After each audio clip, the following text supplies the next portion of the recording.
కాబట్టి నేను చేస్తున్న ప్రయత్నం ఏంటో తెలుసా?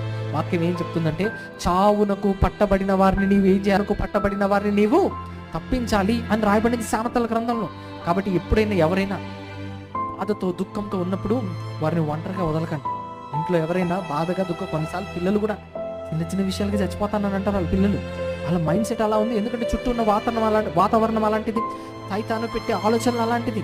కాబట్టి చచ్చిపోవాలని ఆలోచనలు ఉంటారు వాళ్ళకి. ఎప్పుడైనా తండ్రి ఒకవేళ ఒక దెబ్బ వేసాడు అనుకోండి, కొట్టాడు అనుకోండి, పోయి ఒక మూలను కూర్చొని ఏడుస్తున్నప్పుడు తల్లిగా మీరు వెళ్ళి ఓదార్చండి. లేకపోతే తల్లి కొడితే తండ్రి వెళ్ళి ఓదార్చండి. ఏదో ఒకటి, ఇద్దరు ఎవరో ఒకరు వెళ్ళి ఓదార్చాలి. ఎందుకనంటే అలాంటి టైంలోనే వాళ్ళకి లేనిపోని థాట్స్ వాళ్ళకి వస్తుంది.